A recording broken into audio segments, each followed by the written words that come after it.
Okay, colleagues, for those that know me, I'm Leshweni Masikwaming. For those that we haven't met, here am I. You can see my image. I'm a member of Johannesburg branch, and I'll be your facilitator for tonight. For the conversation themed 45-year, the Black Management Forum at Place, Reimagining Advocacy and Transformation Beyond 45th years anniversary. And this conversation that we're having today forms part of Gauteng province leg of activities to mark the 45 years anniversary of the organization. And tonight we've got the pleasure of hosting the immediate past president. But before we do that, allow me to invite the provincial chairperson, Ausim Pomoseki, to give welcome remarks. Then we'll proceed with the program. Good evening, BMF members, leaders, and friends of the BMF. I am just going to say one or two words because I'm really looking forward to hearing from President Mncane. I think he is one of the unique, very few presidents of the BMF who've also worked in the BMF, so he understands the BMF in and out. So it's really fitting that this topic that we are looking at, he be the one to kickstart it from a Gauteng province perspective. And also, I think what most of you maybe don't know is that he's also a member of the Johannesburg branch. So it's even more fitting that he then, for Gauteng, he then speaks at the Johannesburg branch event. Like Lesweni said, this year we are 45 years since the BMF was formed. And it was really formed by people who at the time wanted to establish a majority Black managerial leadership capacity. This was to ensure that quality, quality in the development and empowerment of managerial leadership. So if you've read the book, Lord Speaks, the BMF and I, you realize that the execution of this mandate of the BMF was broken down into a couple of phases. To mention a few, from the inception, 1976 to 85, it was just really around brand establishment and getting Black professionals to work harder during the then environment, which was largely an apartheid environment. From 86 to 91, it was really around advocacy for a different development agenda. And from 1992, we saw entrenchment of some of the programs that some of us have benefited for, and some of you also have already benefited for.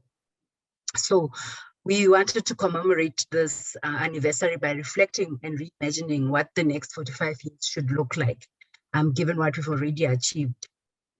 And who fitting but a past president to really talk to us about what it should be, and somebody who's been in the trenches in the BMF. And really that's those are just my words that I wanted to just put out in terms of just positioning the topic.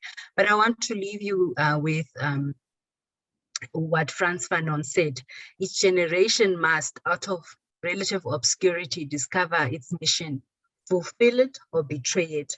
And I think for us as BMF Gauteng, this is what has been troubling us in terms of what next. And we would like to draw from the wisdom of President Mncane in terms of what it is that we should be troubling ourselves with as the BMF for the next 45 years. I think it's given that the BMF is still relevant, and we want to keep it sustainable, and we want to keep it relevant for years to come. So without further ado, let me just hand back to Lesweni to just do a proper introduction and read President Mncane's bio.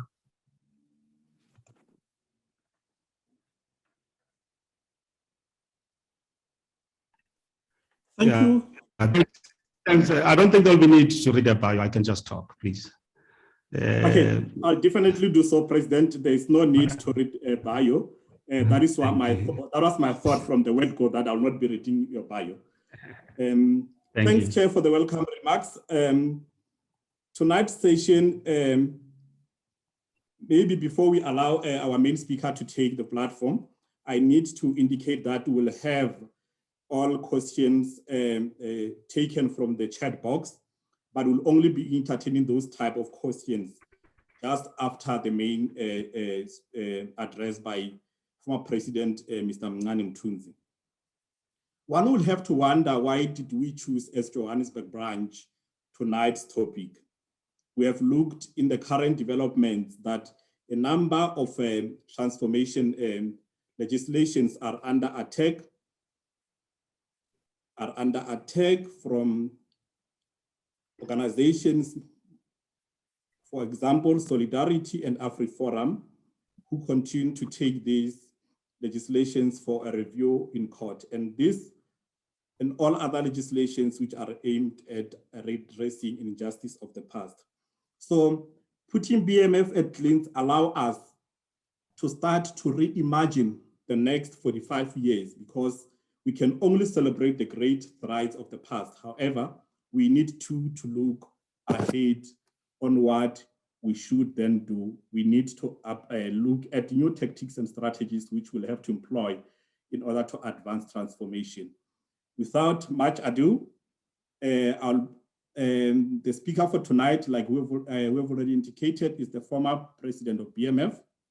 He has been a member of BMF for many years from the student chapter level, and he served the organization as the managing director. He was a board member too, and he later got elected as president of the Black Management from 2015 up until 2018. Over to you, Mr. Mthunzi. Okay, thanks, Lesweni. Thanks, Mpho, for the invitation. Good evening, ladies and gentlemen. I think I'm always getting excited when I get to participate at a branch level, and especially from Johannesburg branch, which is my branch and the first branch of the Black Management Forum.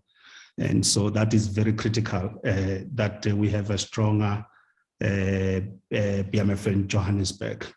And so also, but because it sends a message that in BMF we never graduate.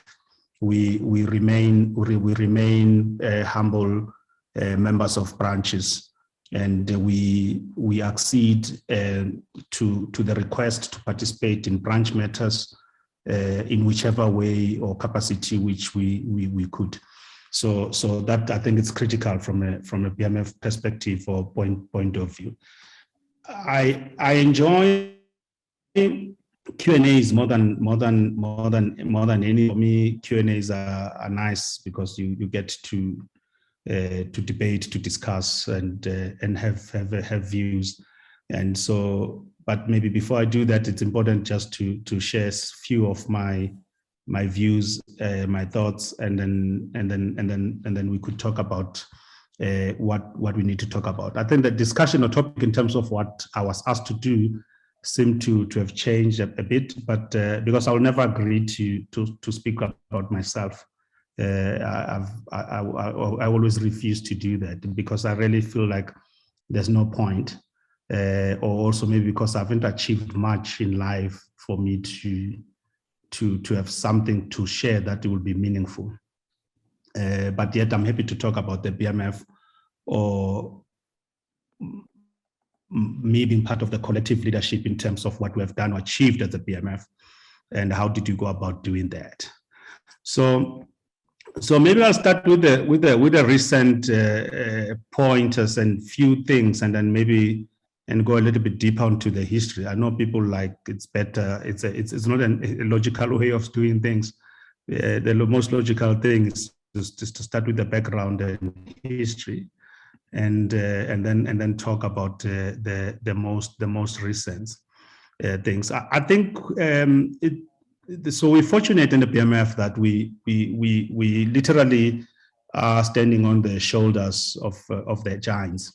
We're standing on shoulders of others. We develop and improve on the work of others. That's what has made the organization to be sustainable, to be in existence for 45 years. We must congratulate the BMF for such a massive achievement.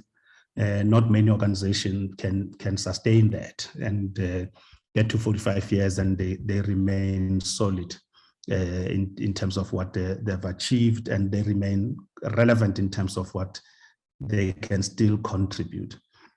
So, but I think one of the most interesting things actually I want to highlight during my tenure that I was co-steering or piloting with the Dumisani.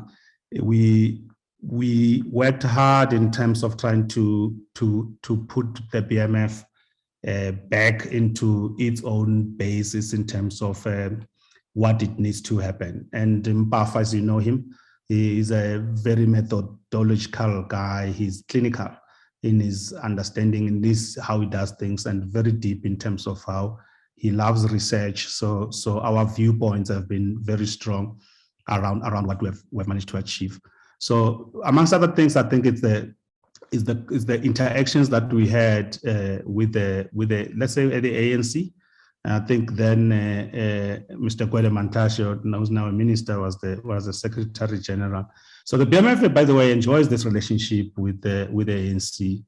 It did with other political organizations, but I guess it makes sense because it's the ANC is a governing party, and for us, if we are an organization that is for advocacy and lobbying, those are the people that we need to lobby in terms of making sure we succeed in what we needed to do. So DP then would be very clinical in terms of how the issues are raised, including the setting of the agenda, because I think the ANC will give us a privilege to set the agenda. Essentially, we will decide what we're going to talk about, and it will be instrumental in all those type of issues and so many concepts. And some of the things I think I remember when they consulted us just before the policy conference, there were quite a number of things that we have helped them to put on the agenda. We're not saying that they never thought about it, but they were clearly not going to be on the agenda, and that those type of interactions were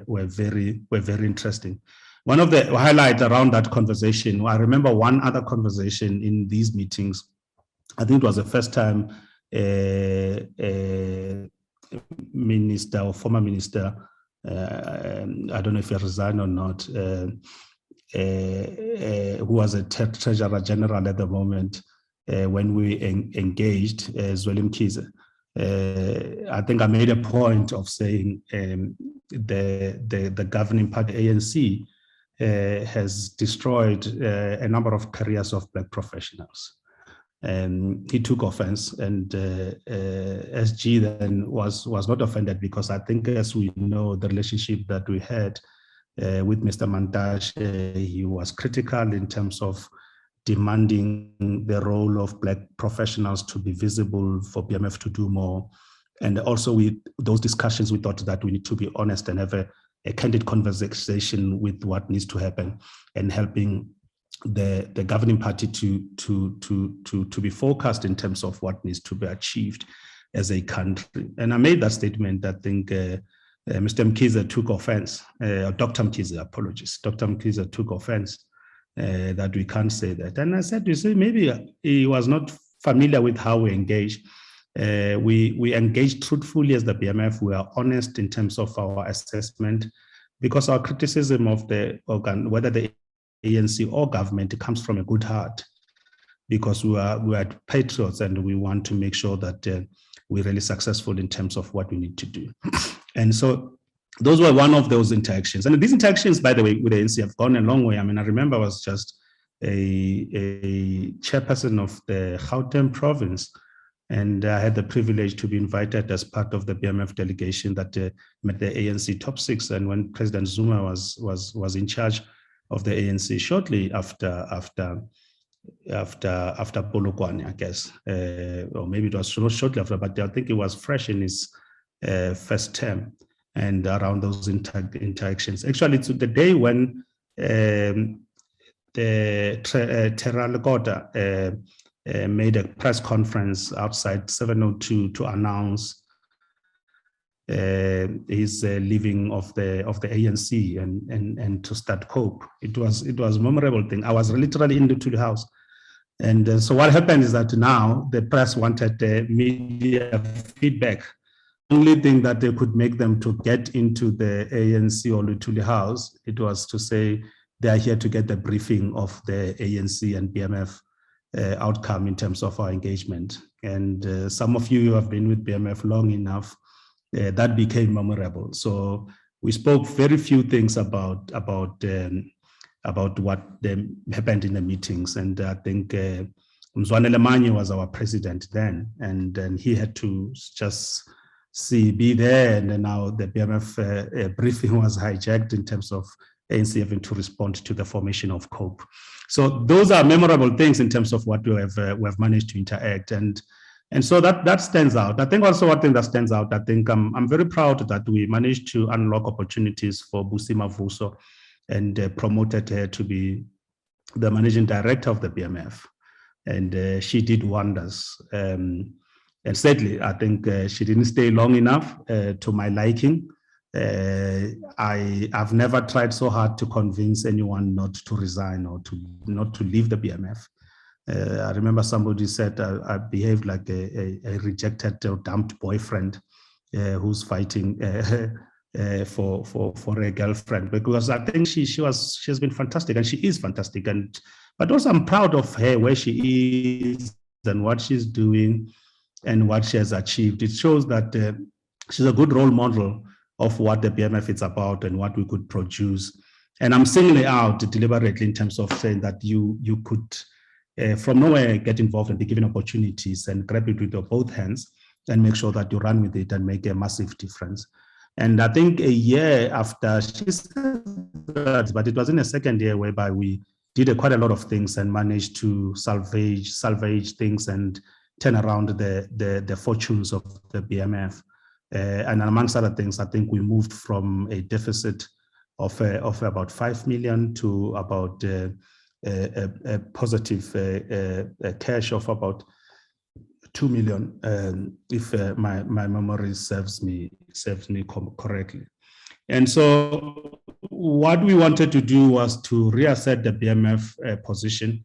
And because the BMF agenda, it's a straightforward agenda. It's controversial on its own, so therefore there's no need to be more controversial within the BMF because it's controversial as it is. Managed to step that. And then I think one of the good highlights as well was to achieve the success of convincing JSE to include race as part of gender in terms of making compulsory for companies to report on. And so the only regret I have is that we didn't follow through long and hard enough to make sure that the legislation is there to empower JSE as a regulator to put more effect into that. Because you can say that you must report around this. It's fine. That should be enough to embarrass a company to make sure that they have a positive story to report. But however, we know corporate South Africa is never embarrassed about anything. And so they will never transform. Year after year, they will promise to do things, and they will set their own target, and they will miss their own target, and there will be no consequences. That has been the history of our country, sadly, around those type of issues. And I think one of the things that we were instrumental and critical about, I think some of you would remember when we were on the forefront in terms of how we fought the issue of joint CEOs that we have seen. I mean, Standard Bank, Sasol had that. And Standard Bank, we met the chairman, then Mr. Tulani Kapashe, and I think Sim was in the meeting as well. And then we had a separate engagement with the chairman around it. And then they laid out the plan in terms of what needed to happen. But sometimes as PMF, actually, sometimes it's important when you deal with issues of transformation to be unreasonable in terms of how it comes around. But I guess the noise and the pressure probably not many people would admit, but it probably does help to get Standard Bank to see Sim as a fitting leader to lead the institution on his own, and has done wonders. So, which proves that we've been right in that issue. And we did that with Sasol, by the way. But Sasol, we were shown the door, we were kicked out by the chairman of the board because he didn't agree with us, and he says that we don't have a right to express our views without engaging them first. And we told them that we're not going to wait for his permission for us to express our views, and he kicked us out. And so there are so many things that we could share. Hopefully, when we feel like we should write books and give these stories, we will be able to do that. So that, for me, I think I want to highlight around that. And the other issue I think is like I took a breather and came back when Bonang Mohale asked me to come back and support and serve on the board in terms of making progress around lots of things that we managed to achieve and help him succeed. Because these sort of things, I'm saying them because it's important within the BMF. The BMF, we wait for our turn to lead. You don't want to rush things. Sometimes I frown at people who have just joined the BMF, or they're not long with the BMF. Then I hear stories that, oh, sorry, so is vying for this position, wants to be this position, that position, chairman of this, president of the organization or whatever. And I really think that in BMF, people stay a long haul for you to be able to do that. So it's something that we pride ourselves with. I'm not saying people are not leaders if they come in and within no time they think they could lead the organization. But because the BMF is a complex organization, you need to understand it. And there are so many things that are unwritten rules in terms of how it goes about doing things. And then if you rush and you want to get yourself involved into these things, into leadership positions without spending enough time and being patient enough to do so, you may be successful, but I'm not so sure if that tenure will be impactful. And every time people just get out of steam, they get tired, because it's not an easy organization to lead. You need to have strength. You need to keep your powder dry. You need to be clear which issues to deal with and which ones not to deal with. Within the very same people who wanted you to lead them within the BMF, in a matter of time, they will be the ones that say you must go. And so you need to be able to navigate those, and you need to make sure that you become inclusive as much as you can, but you need to move forward and push the agenda of the BMF, because that's what the members of the BMF would have elected you for. So just broadly, maybe a few things that I think we should be proud of as the BMF, and maybe these are the things that we should also revisit and see if we cannot fine-tune in terms of how they are, or find a more effective way of executing them. I think one of the things is like it's the concept of corporate guerrillas. I mean, this is the concept that came with Bradon Mncane. As you know, Bradon was very fearless and very passionate, and he didn't want to see change delayed, and he wanted to push. He would bulldoze issues. And I think there was a challenge around what is the role of the BMF in terms of what we're doing. And because the BMF leaders were there, were successful, they were not directly involved in a struggle, because our struggle has been the struggle for transformation in corporate South Africa. And so Bradon coined the phrase of corporate guerrillas. By the way, in fact, as a matter of fact, Minister Blade Nzimande, his PhD was on the topic of corporate guerrillas. He was studying the BMF leadership, and the BMF helped Minister Dr. Nzimande to earn his PhD. So it has been a massive contribution. So you can go and read that this is, so that you could have a better perspective and understanding. But I think the long and short of it was, Bradon was saying that we have our own struggle that we are waging, and that struggle is in corporate. And so we are also guerrillas, but we are corporate guerrillas. And ultimately, the BMF, I guess maybe we should write more about these concepts and ideas so that we own them, because people take our concepts, or we see concepts out there, but we must own them, not because it's important when you own them, because now you own the narrative that comes with the concept. And then I think one other highlight is about Affirmative Action Blueprint, which basically evolved into Employment Equity Act that we find today. I mean, when you go and read the Basotho head, that's where you understand the gist, the nakedness of transformation blueprint in terms of what we wanted as the BMF. And the Employment Equity Act that we see today, it's a watered down version of what we originally wanted. But it's not a lost cause. But hence today we're having the problems of year after year. Employment Equity Commission comes and they give us a report. The report tells us the same story. Nothing has changed. Nothing has changed. I think maybe what we need to do, and it's a challenge, as I'm saying, I'm giving the challenges to the current leadership to say that maybe this could be a challenge, that BMF should partner the Employment Equity Commission to understand where the problems are, and then for BMF to go to what is good at, to try to find solution to these challenges, so that the country could make a breakthrough. Because we're a thought leader, a thought leadership organization. We are thought leaders within the organization. So we need to help South Africa to give them the ideas in terms of what needs to happen. And the BEE Commission, which came as a result, it culminated into the triple BEE Act that we have today. And this came out of the conference of the BMF. Which was in Stellenbosch at the Spear, if you want, but it's actually Spear. So we resolved around this, and this is the idea of the late Lord Ndlovu. He's the one who contributed the idea to say it was free for all when it comes to this Black economic empowerment.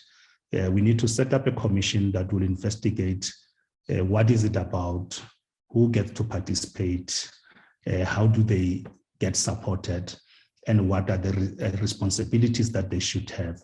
And this commission, we thought as a BMF, the idea is bigger than the BMF itself. And then what ought to happen was to take the idea and send it to the Black Business Council, and so that it could be driven from there.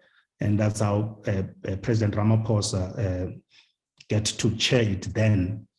And so the BA spoke about it at the corporate update dinner. And Lord, being generous, he asked Gavin Peterson to deputize Mr. Ramaphosa in terms of steering this. And there are many people like Duma Kubule was one of the commissioners. Lois Ombabane was there as well. So my view would be to get closer to those people, engage them, and find out those processes. Maybe we need to look at that report. What is it that hasn't happened? The act, what must happen? Who gets to benefit? Now there's a big thing that was politicized. It was hijacked by politicians, by the way. And so how do we salvage that? How do we revisit that? And this issue of BEE, it's important because there is another, let me call them what they are. It's a right-wing element that is sponsored from institutions such as VETS, whereby corporate money into this institution. But the unit itself is recruiting researchers to write a narrative that says that there's no need for BEE. It has failed. And then they are killing them, they are criticizing it, and it's strategic, because when things have been written by researchers, it's very difficult to dispute them. But we should have our response, which is what I've asked the president to do, that is President Nomlana, to say that we need to have our own unit within the BMF that would give an opposing narrative around why the BEE is needed, and we need more of BEE than ever before for us to be able to salvage the country, to make sure that the dividends of transformation and freedom, they get cascaded down to other people who never benefited. I mean, events of last week or last 2 weeks in the country, it's a clear evidence that if people they're not stakeholders within the country, they will stop at nothing to destroy everything that we have worked for and achieved as a country. And it's easy to do that. We have seen it ourselves. So maybe this narrative needs to be there, and you need to be there. I know these sort of things because I'm a student at Wits myself now, at the Wits Business School. I spend most of my time there doing research these days, and then going there and find out and engaging the professors and some of the people who have been bought into this narrative. We need to correct that. So BMF will be respectful. When there's a leader at the BMF, you go to them, you ask them, you give them the ideas, and it's up to them to take the baton and basically move on. And then one of the other significant contribution was a Skills Development Act that we had as the BMF. And BMF has been a midwife to issues of skills. I mean, BMF was like largely having the biggest talent of people within, let's call it HR community, or you can call it people development. And so that was the forte of the BMF, hence the Skills Development Act that we have to do today. So maybe I'll highlight those. Maybe what I'm trying to say that maybe the new leadership, this current leadership or the next leadership, and it doesn't have to happen at the national level, by the way, it can happen at the branch level, because that's how BMF ideas start. They start at the branch level. We take the idea at the branch level, we take it to the AGM, and then the AGM adopt, and then it becomes what the BMF needs to drive at the national level. I've said that maybe we need to revisit the Employment Equity Act, the BBEE Act, maybe Skills Development Act, and say that what is it that we could do for these policies to be more impactful in terms of making it a difference? Because at the moment they don't. That's why I'm doing my research, and my research is on how can we cooperate, what should be the corporate perspective in facilitating the economic inclusion in large companies in South Africa. So now I'm taking the battle straight to companies themselves to say, what are you doing to make sure that there's economic inclusion? How much are you paying Black people as opposed to white people within your company, and women to men? And which communities do you support? Which areas do you uplift? Who are you sponsoring? Do you have employment? You have employee share schemes, so that they could help in terms of giving a bit of a stake and ownership of Black people from company perspective, but from the society broadly. So those are the things that keeps me awake at night. Maybe those are the things that the BMF should start thinking about in terms of the other areas I've highlighted. So I'm going to say one last thing and then maybe pause. I don't know how we're doing with time. I see it says about almost 20 to 7, so that we have enough time for Q&A. So having said all these things about BMF, I could have decided to have my own approach and philosophical way in terms of what needs to happen and give a row around these sort of things. But I thought I should add those things in terms of what this, because I've been asked to do that. But I think what is important is for me to re-emphasize the BMF in terms of what is expected of us as the BMF members. Because sometimes we join the organization, we think it was this organization, and the organization becomes different from what we thought, or it evolves, or we evolve, and then we forget what was the core. So what I like is all this the profile of the BMF type manager, because the BMF, and I like telling people, especially if the branch asks me to say, come and give orientation to new members in terms of them understanding what the BMF and what the BMF are about. I like telling them about what is the profile of a BMF type manager. So the point of departure is there as BMF. We are very proud people, and we saying that there's a difference between any ordinary manager and a BMF type manager. A BMF type manager is a patriotic South African, and therefore a person who's committed and partner to the nation building. an individual who is involved in a community work and structures that strive to stabilize, uplift the weak and the disadvantaged. A selfless approach. A high performer whose modus operandi is underpinned by discipline, creativity, courage, and integrity. An effective manager and a leader of the people with strengths in providing the developmental and growth opportunity to others, an empowering individual. A strong yet modest advocate and champion of organizational transformation through affirmative action and Black economic empowerment. An active subscriber to the value of Ubuntu and to other key principles. A person who learns continuously from a supportive and inclusive approach in engaging others. A person with a soul. A believer in the wisdom of the collective. A visionary with empathy who understands the socio-economic context. That is a BMF type manager.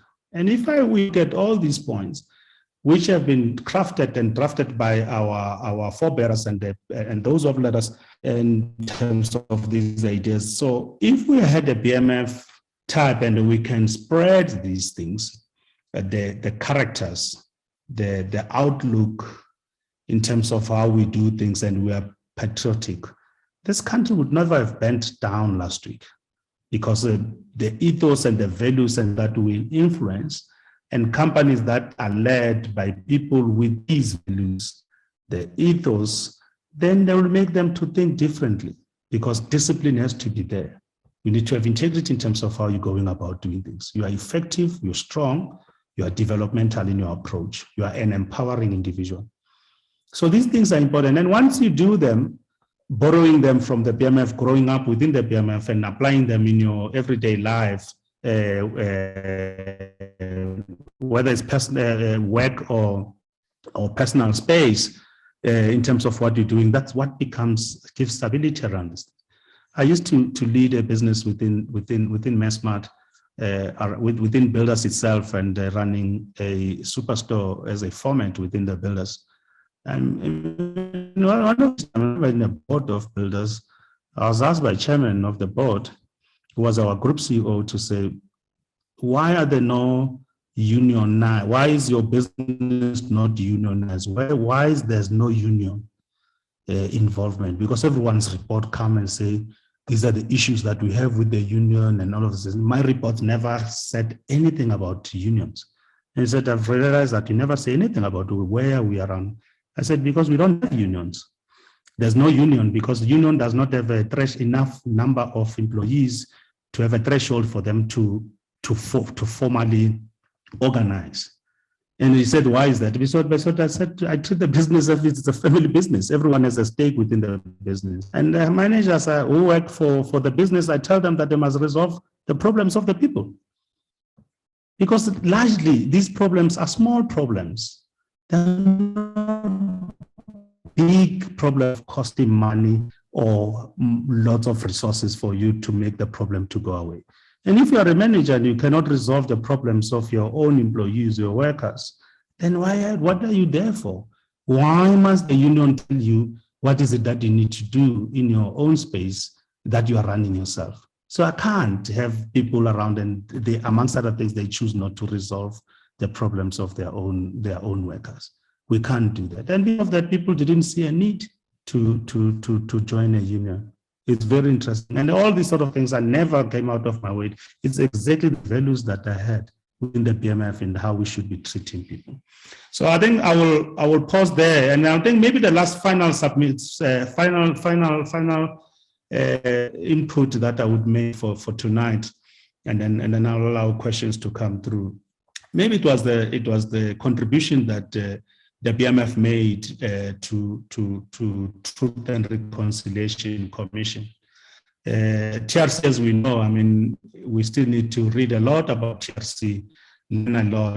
I mean, BMF in terms of the challenges that we were facing, Black people in corporate, or in a workplace rather, in terms of making sure that they suppress us, there's no progress. And for me, by the way, I think that should be a point of, if I was going to write a book, I think that should be the point of departure in terms of understanding why there's no transformation and what happened before we find ourselves here. We inherited a state that was bankrupt, that had a culture that was not in tune with the reality of the society that we live in. And we let that perpetuate. And most of Black people who participate in that system themselves, they worried about how to survive within the system. But the system basically never really changed what we need to do. So I think Lord was the MD of the BMF then, and he's the one who made the submission on our behalf as the BMF. And amongst other things, he made this submission, quote, "The human rights violations by business are seen as those policies, practices, and conventions which denied Black people full utilization of their potential, resulting in deprivation, poverty, and poor quality of life, which attacked and threatened to injure their self-respect, dignity, and well-being. Some of these violations were open abuses, some were indirect, yet buttressed those carried out at the social code." That has been the BMF position around that in terms of what happened. So workplace was never spared from happening in a broad South Africa from a party point of view.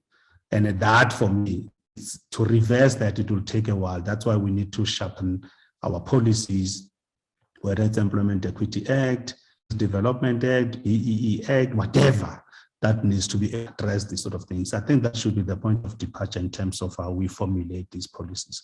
Thank you very much. I will pause there, and then I'll be happy to engage and get some questions if there are any that I need to answer. Thank you, President.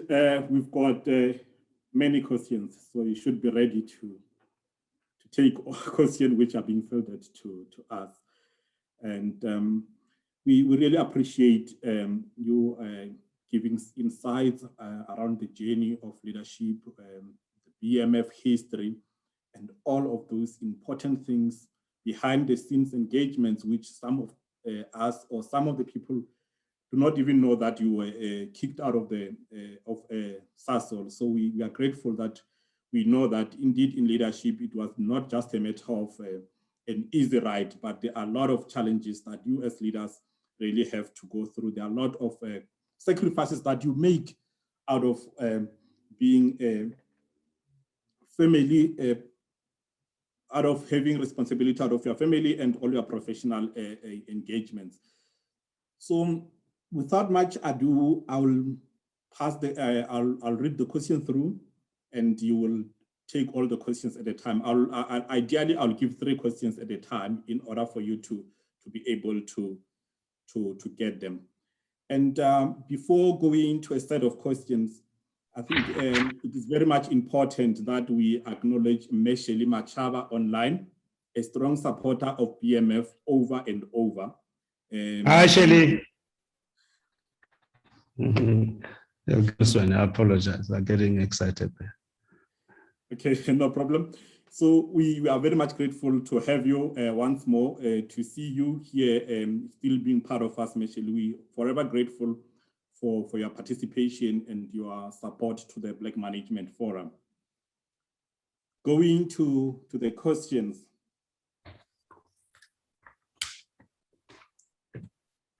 How do you think BMF needs to position itself to forge forward, and the type of leadership we need for the next era?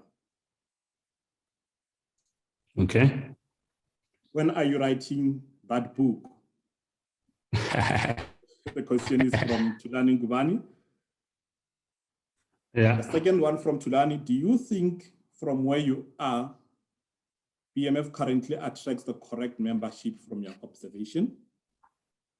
From Tulani again: what do you think is the space that BMF haven't tapped to and you think BMF should tap into? I'll give the other questions after you've responded.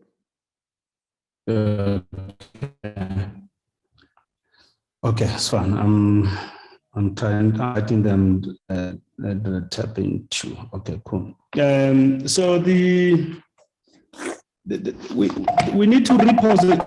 My view, the BMF needs to be renewed, repositioned from time to time. You'll never arrive with the BMF, and the BMF needs to find a new course within the frame of transformation in terms of what we need to achieve. You don't need to change the mandate to be able to do that, but you need to change the need to employ for you to be able to do that. So we need to reposition myself by being relevant to the issues of the day, and by making sure that ours is a socio-economic. It's just not only economic only, but that impact that we want, we seek to achieve, must be able to achieve a social change or impact. So that's really my view. And you cannot run out of things to champion. I mean, in research, there's a things that they call it like a gap. What is the gap that you are trying? You cannot write the research about something that is there, that is existing. You need to find something new. So BMF needs to do like a proper soul searching, a proper interrogation of itself in terms of are we effective enough? Are we championing the right issues? Are there any other issues that we could champion out, and then what are those issues? I think we need to do that introspection. And that's the first question. Writing a book is quite about actually. I think I'm on my second book that I'm writing. So when I started my master's, writing a book, and then so I got this bug of research, and then I decided to do my PhD, which is what I'm busy on now. And so, and I did my master's by chance because my aim was to write a book, and based on the big issues that I would have experienced during my BMF, and take those themes to lay out into a book, not to talk about me as an individual. It's not an autobiography, but to talk about the issues and challenges that I came through. And I did do that. I think I was on my way to get a researcher to find, because I think I could write, I enjoy writing, but my book, I felt would have a rigor as far as the research is concerned in terms of what I needed to resolve. And I thought by doing that, I would need to study or learn a research. And I started with adverts, engaged a certain professor. We said we couldn't find each other. They wanted to change my topic, essentially the book I want to write something along governance. And then I said, no, I stopped, but then UKZN agreed. Then I went to do my master's around the acceleration of Black talent in JSE listed companies. And when I was about to say, okay, I have a research, I have a book, maybe let me consider finished off, and somebody wise, or most people that I respect, they said, no, PhD, after PhD, then consolidate the book, and then you would have another book in your PhD anyway. And then now I fell for that. So that's a delay. So I would like to finish, I think I'll finish off my draft PhD this year, and next year I will do the editing, go back and forth, and then I will submit for marking. So hopefully I'll pass my PhD next year. And then after that, I'll write a book. I'll get to finalize the books and publish the books. This is what, 2023 that will get a book. If you are lucky, 2022 next year. So quality membership, I think we need to sift it through. And for us, I think someone would ask about the quality of the membership. So, and for you to get a quality, you need to invest in it. And how BMF used to invest in we have today was through the workshops that we have to do. I think people think like to laugh at things, but they don't understand a workshop. You're basically dealing with one topic, and you dedicate literally a day, because our workshop will normally be on a Saturday, and it will start in the morning, 9 o'clock. We'll go until 4 o'clock, in terms of dealing with one issue, trying to get the BMF perspective in terms of the issue and make a contribution. That's how our position papers have been doing that. But I don't see that happening often or anymore. If we stop doing that, you denying people opportunity to reflect on an issue. For example, if we say, let's have a workshop around why no progress as far as employment equity is concerned, why there's a same reports or companies are not achieving this. And then we go and say that, let's talk about it. And then we have people in Gauteng, if a province doing pretty much the same thing, and try and then come back and try to consolidate our views. But we need a more effective set within the BMF to be able to coordinate those thoughts and coordinate align the ideas so that we could be visible. That's what I've learned from the BMF, and it works in terms of that the whole quality. And then the other thing is to improve quality is to lead, to chair. I mean, now sharing this session and then is making a clear, taking clear leadership, what is to happen. Because what do we do within the BMF? You will find yourself being a chairman of the branch or chairperson of the branch that has Lawton Ndlovu, Ruel Khoza, Bonang Mohale, Eric Mafuna, and Begisby, Menolita. So what do? You need to lead those people, and they are looking at you to lead them. That's how we do. We're so respectful of this, but that's how we produce the quality. So BMF, it's an organization where leaders are leading leaders. BMF has no followers. And so because we know we are all leaders, the only thing that is different is that we have a privilege to be called chairperson, president, and you have to lead these people. So you need to be of a sound mind, rationale, and you live the game in terms of how doing that as produced the BMF quality. And the space that we could tap into. So again, I think BMF is a problem-solving organization. Any problems that most people don't want to solve, and then we find a solution to the problems. But it has to be a big problem. It has to be a problem that we're not sure how to go about doing it. No one has a clear problem that BMF needs to do. Anyway, problem-solving skills, BMF is big good with it. It's one of the two things that the BMF should be credited with. We know BMF helps us to solve problems. For example, in a branch, we sit and say, we want to have an event, and then this is what the issue we need to address. And then we then have to resolve who is the best person, who are the best people to help us navigate this problem. And then they do, okay, fine, where are we going to have this event? You need to say, okay, we're going to ask PwC or any other company to give us a venue, or sometimes we used to fundraise so that we could go to a hotel. And then you need to learn about those are organizing skills that the BMF teaches us. And I mean, if you look at Obama became a president because he had organizing skills and resolving community issues and problems. So that's what BMF gives us, and the BMF gives us the second thing, which is the problem-solving skills. By the way, it was identified as one of the big challenges that makes Black people not to break the glass ceiling into be accelerated into executive levels. It was a problem-solving skills. So how do you resolve the problem? And the problems manifest itself in different ways.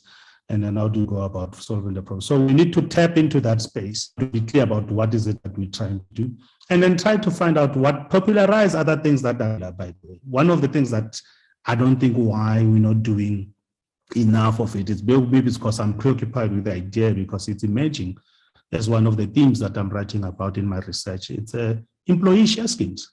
For you to have a more equitable society is to make sure employees, Black employees, they have a seen, we have so many stories in terms of how they've changed their lives. They bought people's family homes, they educated children in those families, they bought cars, and they changed their lives. And other people will tell you, remember that we lost the focus and the ball because there were people in the country saying you should focus more on ownership, and they forget about people being employees and stuff like that. And people will end up being basically affording to own entities. And then that's how we get to digress and focus on them. I'm not saying that ownership is not important. Maybe it's more important or it's equally important. But imagine if we have more and more individuals owning shares, and most of the people who have done well in corporate, it's because of the share schemes that they participated into, and it's something that has changed their lives. But maybe they take a challenge. I'm answering the last question that talk about the space the BMF could tap into. That's it, Lusweni, for me.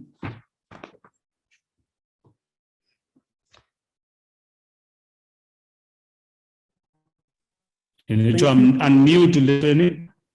Thank you for taking the set of questions. Yeah. We've got another set. At the rate we are going of taking 3 at a set, you should be ready for another 4 sets of questions. I thought we were finishing at 7, but it's fine. I'm here for as long as you want. I'm at home, I'm warm, I'm comfortable. I guess everybody the comfort of their homes. Yes. Okay, great. What can BMF do in instances where corporates like Sasol refuse to transform, especially where they demonstrate that they do not recognize BMF by chasing BMF leadership out? Okay. The second one, how do you think BMF need to position itself? Well, I think this one have already been put forward through. Yeah. Do you, as former BMF president, engage leadership from branch level where you believe we are not moving to a right direction? The third one, are we allowed to compare BMF with AfriForum? If yes, how do we fare? And there's a supplement to that question. I'm saying this because I don't think we are aggressive enough to redress the injustice of the past. Okay. Those are the questions, eh? Yes, those are the 3 questions. I'll come again with other 3 questions. Thanks. That's fine. I think also I'll maybe be quick in terms of response so that we could get more questions as much as we can. So let's start with Sasol. By the way, Sasol, this is history, by the way. Sasol does not have similar attitude today, I can tell you now.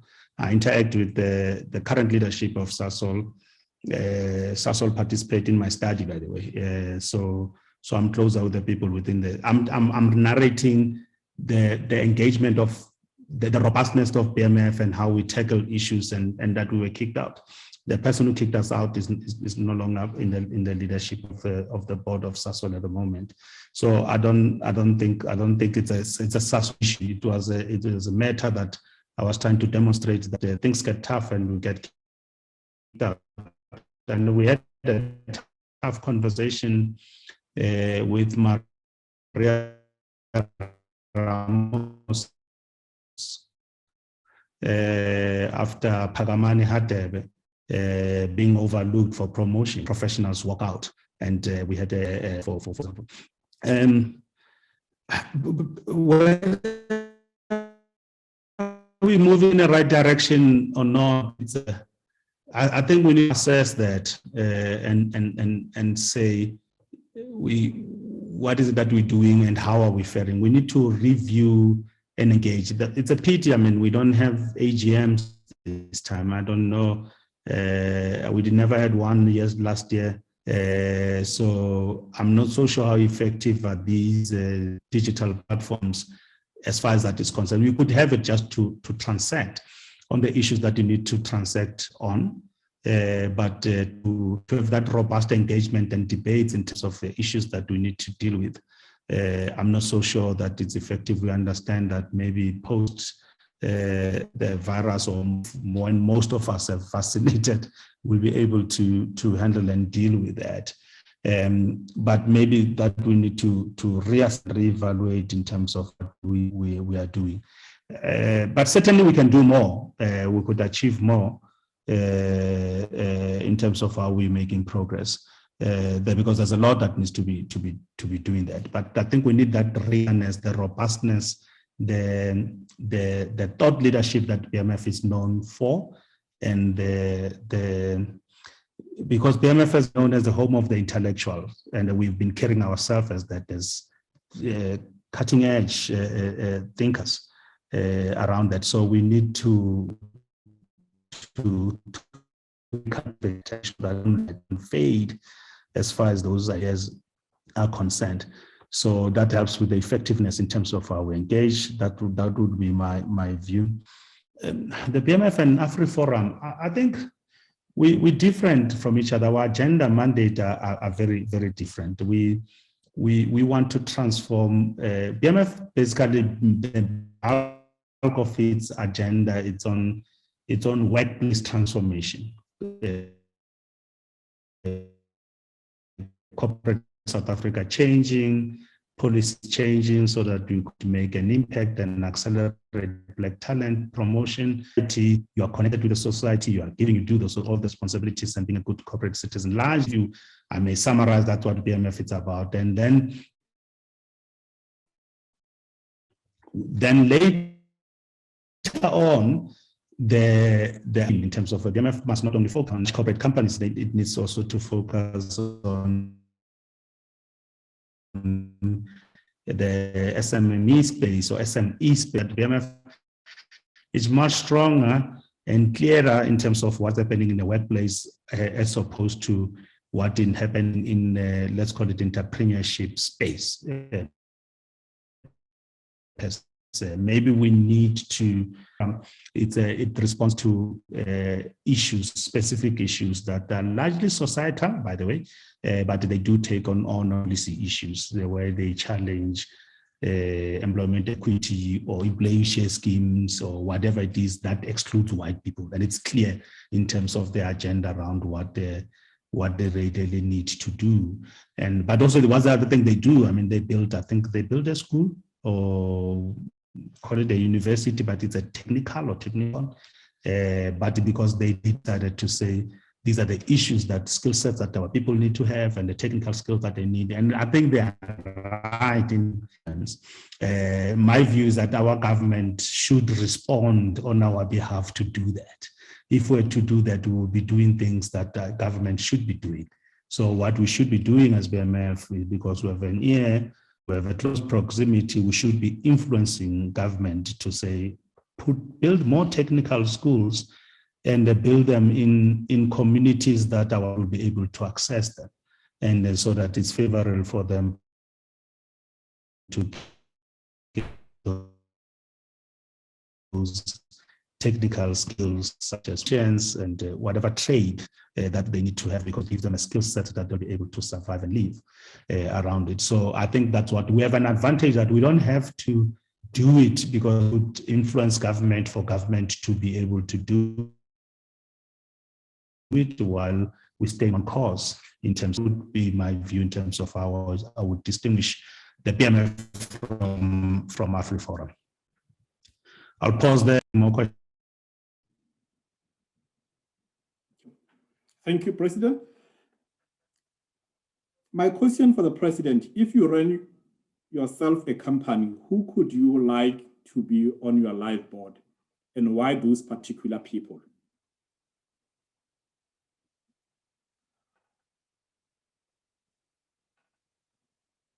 So board as in board of directors, or the people I will have on board in general? I'll take it board of directors, President. Okay. On local and regional level, in your assessment, are we an institution closing the leadership vacuum that exists?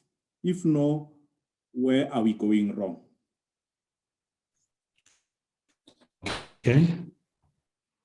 Thanks for the enlightening presentation. The BMF has made huge contributions in ensuring that there is representation of Black professionals at executive levels in corporate South Africa, as you have discussed.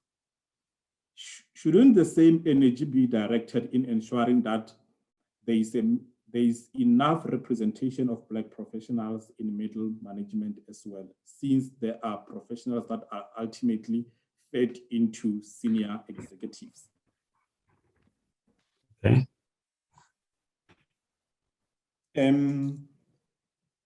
Let me just summarize this one. It's just it's a wish from one of our attendees. BMF for the next 45 years. Leadership, in fact, is giving opinion, the wish for BMF for the next 45 years, women leadership in particular, and advocacy. Then it ends up with a question: what's holding the BMF back? Okay. So, yeah, so I got it. So my board of directors, it's a very interesting question. I will go for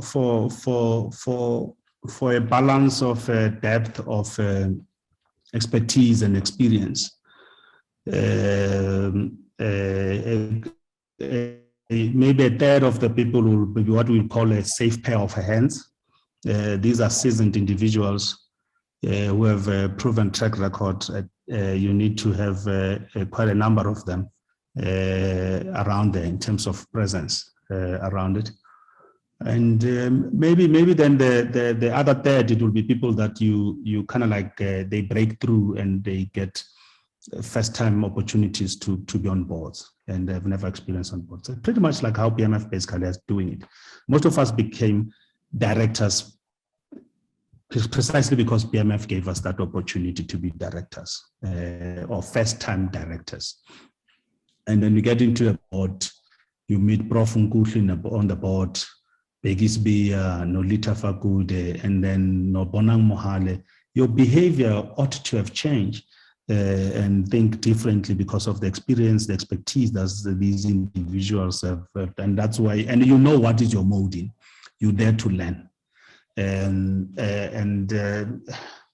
maybe another third, I would venture into depth in terms of, firstly, I think the first group, let's say depth in terms of leadership, experience, expertise, and then depth. Then the second third, this is the third, I'm saying young people to be given opportunity to break through so that you could get the process going and get more people in the pipeline. And the other one, it will be get people with the technical expertise and abilities. They're there because they are in line with whatever the core of the business is about, and they've operated in that space, or they have technical abilities in terms of doing their job. And for me, that balance that's how it would be do that. I'll try to avoid not to talk about individuals per se, but at least I gave you the gist of how I'll structure it. And then at least then I'll worry about who fits where in which box, and then who gets to do that, and find the best that you could pick from that. At least you have a framework to help you to deal with that. The leadership vacuum. I think firstly, maybe before I say this, it's important to understand leadership is difficult. It's not an easy thing. It's you may get into given a task or responsibility.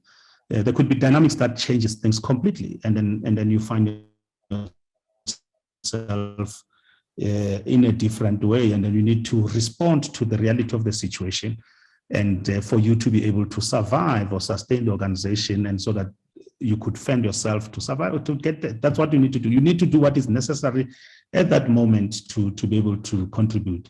Then you find that your original ideas and thoughts in terms of what you originally wanted to do becomes vanity in terms of it is not there. I mean, we didn't know that there could be this virus that has wreaked havoc the way it has. And as organizations, companies, even the BMF needs to respond to the reality of the situation and challenges that we find ourselves. and to adapt to those type of. So that's what I think we should cut leaders some slack, because it's not an easy thing. It's difficult. It's tough. And so we need to acknowledge that. So for me, that's very important. But I think having said that, we need to try to champion new ideas and make a contribution. Basically, you must leave the organization better than how you found it. And so you need to craft a new agendas, views and perspective that will give the freshness in terms of what needs to happen within the organization, and so that we could make traction. So we can only make traction if there's an alignment of the ideas, the agenda that we are pursuing with the reality of the situation that we find ourselves in. So, I mean, if we take it at the macro level, President Ramaphosa is dealing with a different organization that is called the ANC from Thabo Mbeki's era or Nelson Mandela's era. So we could see how things are. So it's very difficult. And he made a choice. It's what he wants. He wants to unify the party. Then he will try until he maybe succeeds, or he doesn't succeed. Other people are tending to believe that maybe he needs to count it as a lost battle and be clear about it's going to split, but maybe doesn't want the ANC to split in his hands, and is committed to do that. He would rather pass it to another person who's going to be prepared to do that. So I don't know. I mean, the challenges of the day, they make it very difficult in terms of what we need to do. And locally here, I think President Nomlala might be having these views that are radical in terms of what needs to happen. But when he gets into the terrain is a little bit different. You push for this, and then before you know it, you get a call from Minister so-and-so or the president or the chairman of the board of the company to say, oh, come, let's engage. And then we have a robust discussion, and then we have a viewpoint in terms of what needs to happen. But remember, now you still need to go to your members to understand what really needs to happen around those things. So it's a fine line that the leader will have to walk in. So what we should appreciate first is to, in a form of holding our leaders to account, engage them. I think it must be a norm to get the president to come to a branch, members meeting, and say that, you know what, we think that we're losing it here, we're not happy about this. So criticize it because it's an internal affair in terms of or give advice in terms of what needs to happen. That is allowed, and that's what needs to happen. But sometimes we create expectations about leaders. We think about what is it that this leader must do, and we don't tell that to the leader. And if the leader doesn't do that sort of things, we say they have failed. There's leadership vacuum, they're not responsive to this thing, but we don't engage them and make sure that we say we're here to host, to support you, but this is what we think you ought to do. We're not happy about this. We need to be critical in that sense, and then make first you hold them to account, but also you are helpful in terms of strengthening the organization to make sure that we make traction and we remain relevant. I think that somebody spoke about, yes, I spoke about middle executives or senior management and all of those. So that doesn't mean middle management or lower management are not levels are not important. It's a pipeline. I mean, but our problem in South Africa is not having enough representation in middle management or in lower junior management. So our problem is senior management or executive level management. So that's where we need to put the focus where the problem is. Because we have enough people within the pipeline, but we seem not to be able to break the ceiling and get these people to be executives. And then I think the next 45 years, I think BMF will achieve that. At the same time, I would like to see the BMF being redundant around the issue of transformation. But the BMF, as an organization that champions socio-economic issues, it will have to reinvent itself and continue to be relevant around these sort of issues. So that would be my view. That's what I see. I think we're insinuating around women and gender. I agree. I mean, if there's something that we never did right as PMF, we have failed the organization ourselves as far as advancement of women is concerned, and getting more and more women occupying the positions. But I think they're there. I mean, the only place we didn't get right is the presidency level, because PMF is a democratic organization. So what happens in a democratic organization, members must go and vote for their leader, and members must make decisions about who is best to champion the cause of the organization moving forward. And I'm not saying that we can't. We can make a resolution to say it must be exclusively women. By the way, when I became the president, I contested against a woman. Gauteng was the only province that invited us to come and have a debate and engage around these sort of issues. It was a very interesting debate. I enjoyed it. And I raised the issue at the AGM to say, I'm happy to step down if we take a resolution as Gauteng province that the next president of the PMF must be a woman. And the response I got was that I should not disrespect their candidate. She's there in her own right. We're not going to even be debating that issue. So then people have to contest, and then the outcome must be the outcome that will be there. So my personal views around these issues is that for transformation to happen, there must be a resolution. We must resolve to say 40% of the board must be women, and that's the only time that you will be forced to get women to be able to participate.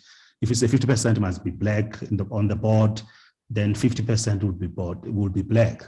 So my view, and I've as you know, I've experienced this as a corporate executive myself, and having been on a number of boards, the board changes or the company changes when there's a resolution to say the next CEO must be black, the next CEO must be a woman or a black woman, the next chairperson of the board must be a black woman. So those are the things. And other people, when you say, no, I'm not there because of that criteria, I'm there because in my own right, I'm a leader. So I'm not disputing that you are not a leader, but without the resolution, without the policy, without a firm understanding this is what we need, the outcome that we want, transformation is not going to be achieved. Because when you leave it for people to do it themselves, they're not going to do it. Companies every year, I've spoken about employment equity enough time, taking it to the logical conclusion, employment equity targets are set by the companies themselves.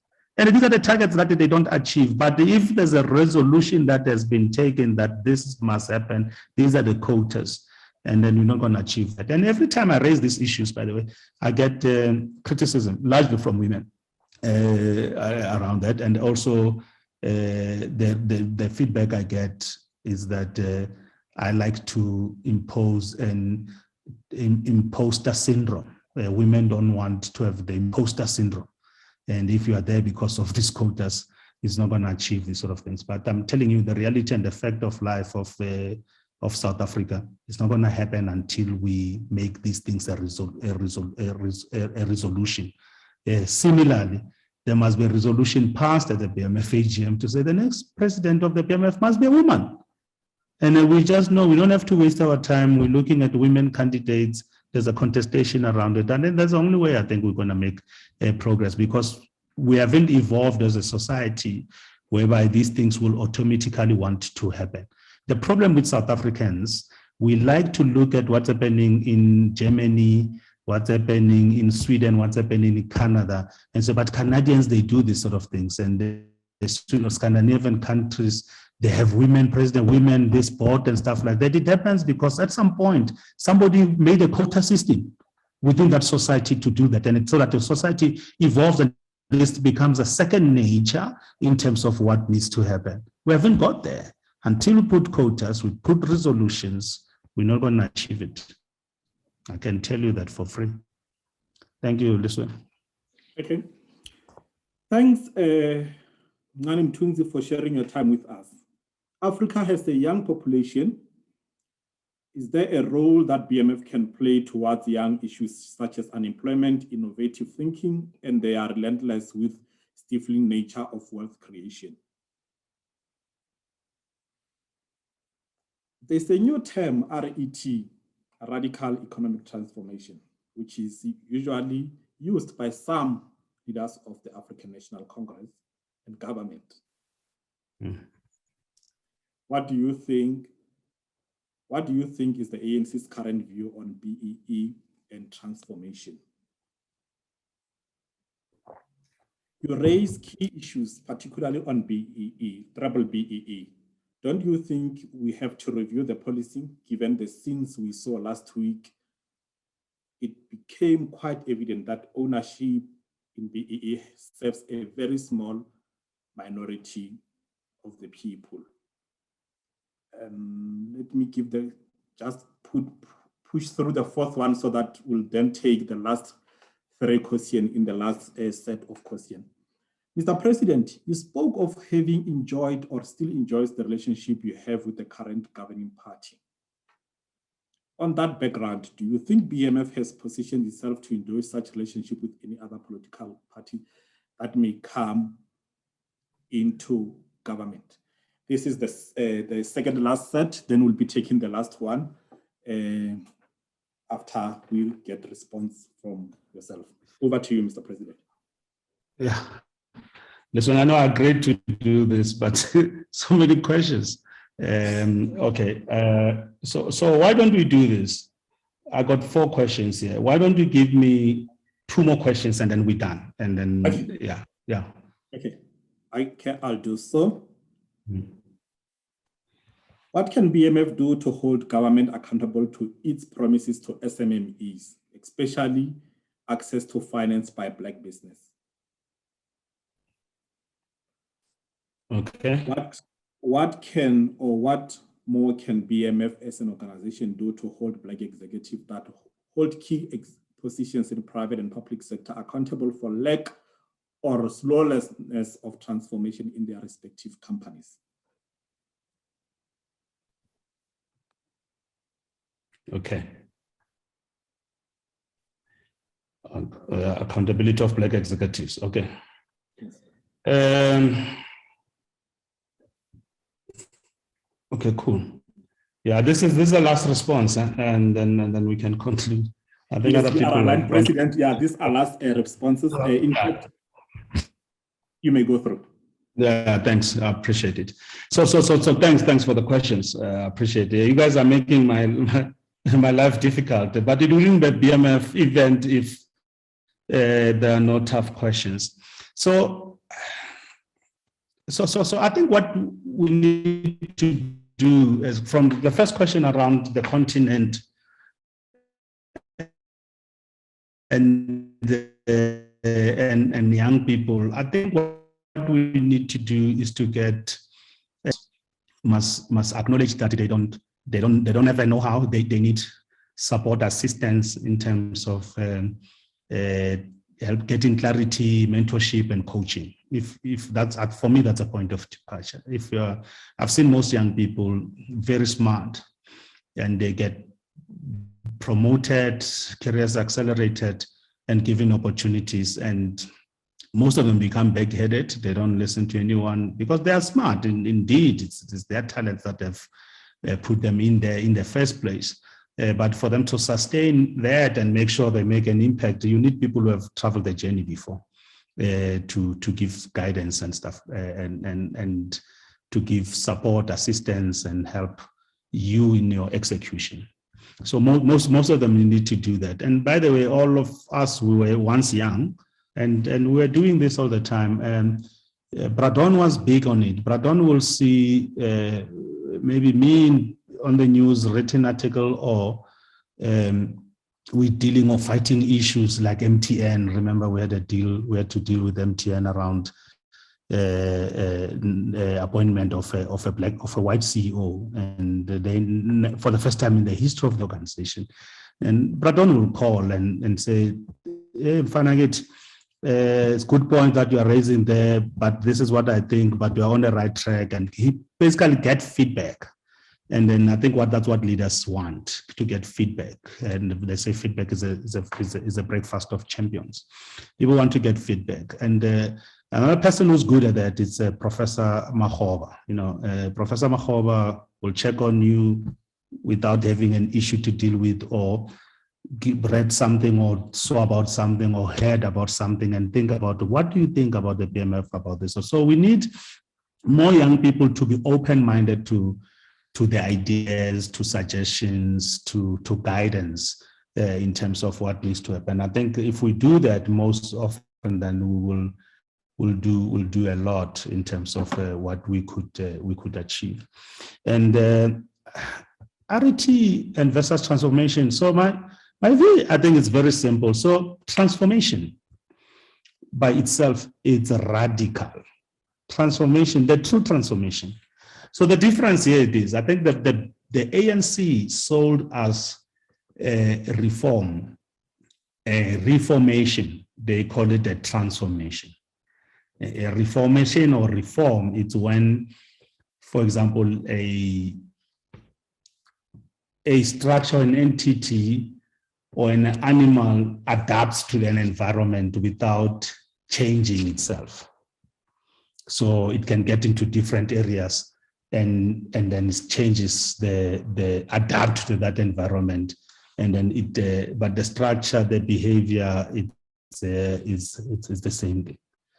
And the transformation, it's like how a butterfly starts and in different stages and forms, and ultimately becomes what it is. So that is transformation.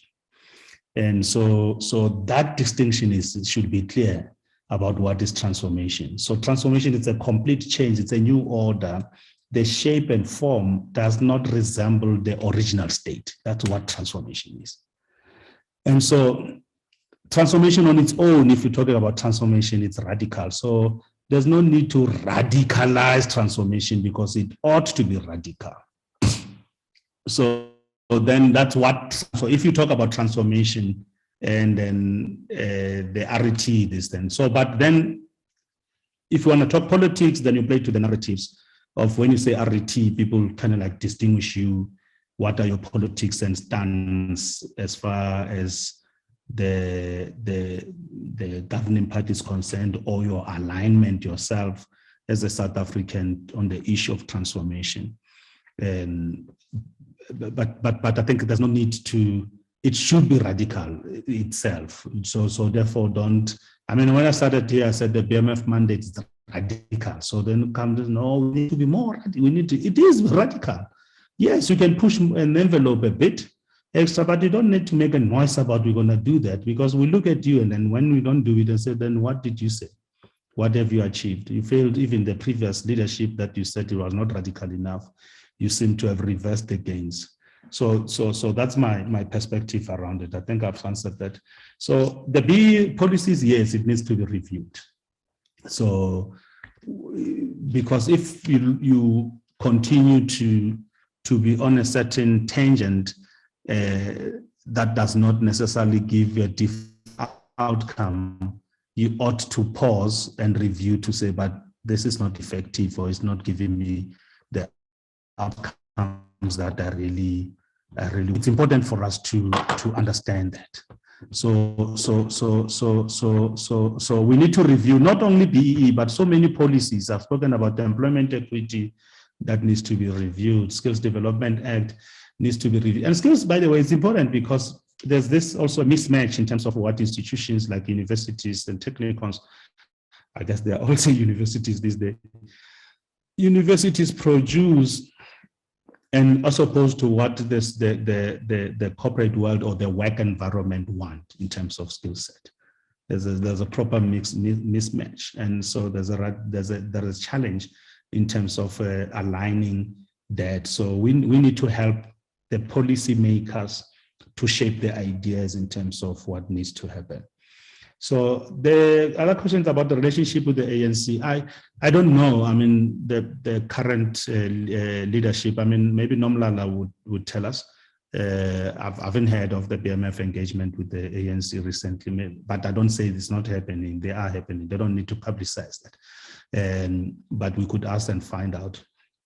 So it has always been strong, and it's important for the ANC and BMF to have that relationship, because BMF it's a advocacy organization, it's a thought leadership organization, it's a lobbying organization. We want to lobby the policymakers, the policy, the implementers, and then we all know where it starts. And then so you need to, as the ideas are put on the table, if we don't occupy the space to make sure that we influence the ideas as they originate, so chances are that we're not going to influence it as it's about to be implemented. So I think, and it ought to be there. But this, by extension, it should happen with any organization that is in government or that is, for example, I think we have a good relationship with DA in what's the point of fight evidence, and you need to make traction. So essentially, BMF, we should be open-minded. We're not aligned. We're not a partisan organization. So that doesn't influence us, but we respect every organization, political organization, and we must interact with them irrespective of who is in power. So that's my view. That's always been position of the BMF. So we should hold the government to account and have access to finance. Somebody's asked that. Yes, we should do that. Maybe the BMF needs to be more vocal. Maybe we need to have a scorecard of these ministers in terms of, or their departments in terms of how they are performed. Maybe we should not say this is how this minister, maybe this how this department has performed. I mean, we've been struggling to get other challenges going through, maybe treasury, this triple PFA, you know, this has been a song that we deal with all the time, and we don't making as much traction. Maybe we need to out them and review. If they know that annually this time, this thing's gone out, and we name and shame. And that's how maybe we could start making some change around that. Finance, I think it's a true challenge that the most entrepreneurs are having about what really needs to happen there, and I agree. It's very critical, but also we need to say what must happen. And most of these, let's say DFIs, they have a mandate, they have a responsibility, and they have a capital to be able to do that. But why is not disseminated? I mean, for example, there was this COVID related assistance and aid to small enterprises, but not much of it has been distributed, because maybe governments from the footprint makes sense for them to do that. But then if they're gonna have their own credit committee rules in terms of how to disseminate the funds, then we're back to square one. So maybe it ought to have been managed differently. I would have, if I were president, I would have given money maybe to DFIs to distribute, maybe banks, but not a portion traction, or the banks to account in terms of how much they have distributed in terms of supporting those companies that needed support. And then somebody spoke about the responsibility, accountability of Black executives in terms of what they should be doing around positions that they find themselves in. I agree fully. My point of departure has always been that Black executives, whether they like it or not, they are carrying a transformation agenda. We don't want to, must not debate this. We don't want to tell them that they're here to help to advance transformation or not. If you're not doing it, we're going to judge you in terms of what is it that you have done or not done as far as transformation is concerned. Whether we like it or not, all Black managers and executives, we ought to advance transformation. We ought to be sensitive to the issues and the challenges that are facing workers in general, particularly Black professionals, to make sure that you unlock the opportunities, you advance them, you promote them. And that's exactly what it is. And you must not be apologetic about it. It is expected of you anyway. You just better at least do it rather than say that I'm not going to do it, I'm not going to be judged about that, but we are going to judge. I think we'll see more traction. And thank you. I think I've answered all the questions.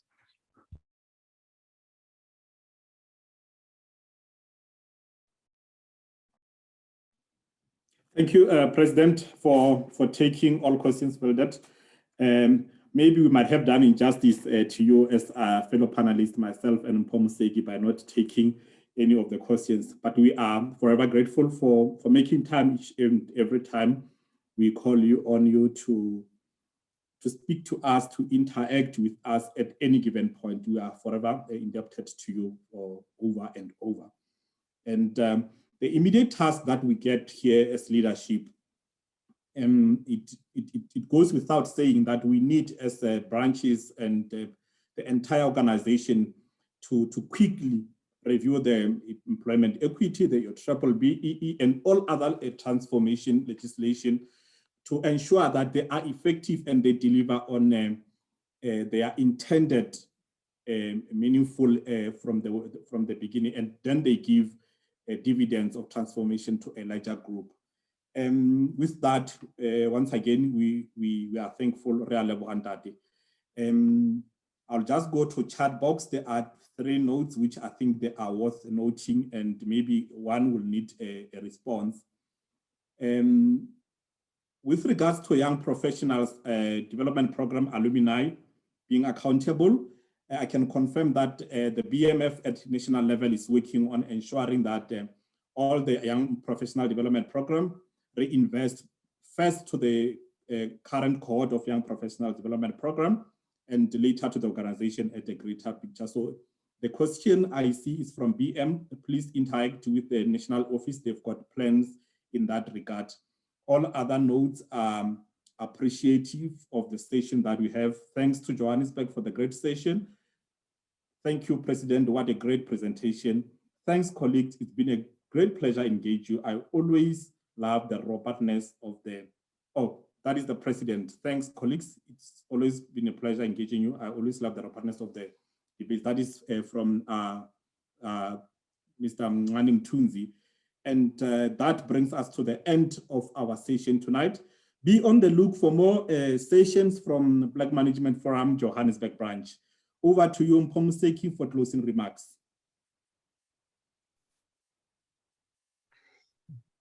I wasn't aware that I'm doing closing remarks, but I think it's always wonderful to engage past presidents on what, on the BMF platform, and I think President Mncane, it's a testament to you that you've had so many difficult questions. I think that difficult questions come when the person who has the right answer appears. So we really engaged. Loved the engagement. There's some really interesting things that you've given to us to think about. I was talking to the Commissioner of BE the other day, and she said to us, she remembered the work that you did around the JSE listing requirements. And I think for her call to action to us was we're engaging her on a matter around one of the companies and the listing requirements. And she said the agreement was that BMF and all the other stakeholders will play their role while we play our role.